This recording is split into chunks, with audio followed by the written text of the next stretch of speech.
E apareceu um outro problema, uma guerra a 10 mil quilômetros de distância, que traz reflexos econômicos para todo o globo.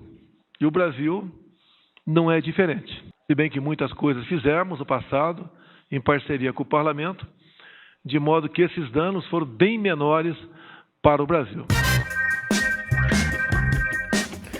Fala, seus mal diagramados. Os meses que precedem uma eleição costumam trazer à tona os mesmos processos que já vimos sendo adotados em disputas anteriores. É nessa fase que o isentão costuma adotar a chantagem eleitoral e exigir que a esquerda não exponha a escrotidão dos bolsonaristas, porque dessa maneira estaríamos influenciando as pessoas que votariam no Jair de qualquer maneira a terem que tirar um novo CPF para poder votar no excrementíssimo por 2 vezes. Thiago Leifert e Monark já lançaram essa preciosidade da lógica reacionária durante a semana. Logo mais veremos alguma celebridade sugerindo a criação de um partido latinazista só de pirraça para irritar a esquerda e a imprensa. Se bem que isso já foi proposto, não seria inovador e nem disruptivo a essa altura. Outra tendência muito comum na reta final de mandato,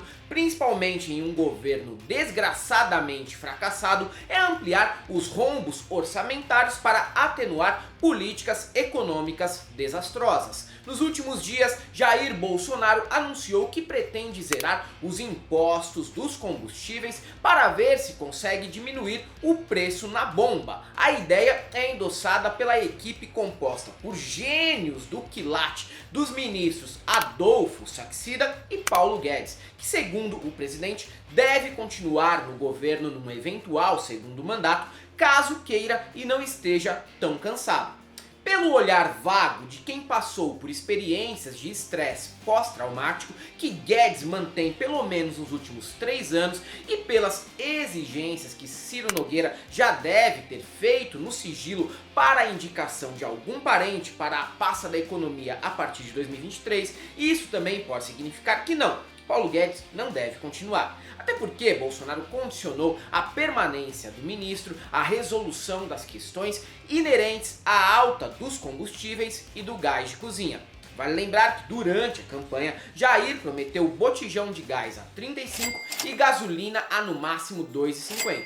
Vai passar a faixa presidencial com gás a 150 e gasolina a R$10 o litro. A saída encontrada para diminuir alguns centavos para o consumidor final, como sempre, trata-se de uma enorme gambiarra. Zerar o ICMS, o que deve diminuir o preço em 25 centavos na gasolina e 4 centavos no diesel. E só por algumas semanas, tá? E pior, ao tirar o ICMS da carga tributária do combustível, os estados lidarão com um rombo no orçamento repassado para a educação e segurança pública. Em resumo, Jair garante que podemos abastecer o nosso carro pagando um pouco menos até 31 de dezembro, mas em contrapartida cresce a possibilidade de roubarem o nosso automóvel e de que seu filho saia tão burro da escola pública que tenha grande chance de votar no Carluxo para presidente em 2026.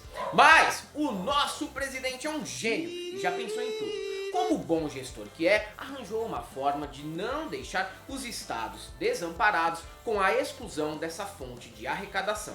Tudo bem que ainda não foram revelados detalhes, mas o governo promete que repassará a mesma quantia que viria do ICMS para os estados, mas sem especificar de onde essa verba de 50 bilhões viria.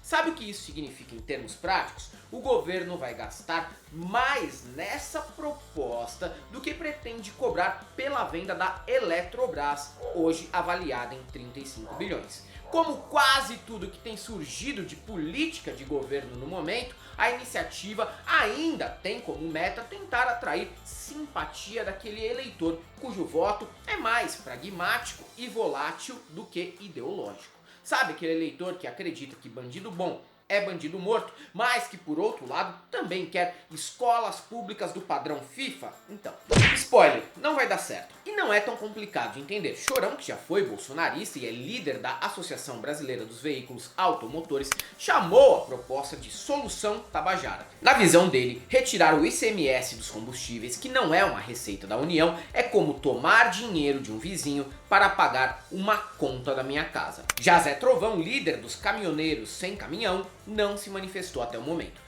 E o próprio presidente sabe que não terá um impacto de longo prazo essa história e prepara inúmeras desculpas. Mais uma vez, a guerra entre Rússia e Ucrânia foi usada como bode expiatório para a crise dos combustíveis e o presidente chegou a dizer que se o problema fosse só aqui, poderiam culpá-lo. Mas como não é, dessa vez a responsabilidade não é só dele. Bom, quem dera Bolsonaro tivesse essa postura sempre, mas mesmo em problemas internos que são diretamente responsabilidade presidencial, ele costuma terceirizar para governadores, para o Lula, para o PT, o Jean Willis, Nicolás Maduro ou o comunismo argentino, que só existe nos delírios mais insanos de bolsonaristas caricaturais. Mas a ideia tem tudo para dar errado por inúmeros motivos e nem tudo tem a ver com a crise global de combustíveis, como sugere Bolsonaro. Primeiro, que não há garantia de que as distribuidoras não vão aumentar o lucro e deixar de repassar a diminuição de impostos. Infelizmente, isso ocorre com muita frequência no nosso país e costuma ser a fonte primária de ereções dos grandes empresários. Essa medida também é um paliativo encontrado para jamais mexer no lucro dos acionistas da Petrobras. Afinal, em nenhum momento Jair ou Guedes falaram em revogar a PPI, o preço de paridade internacional, política implantada em 2016 por Michel Temer.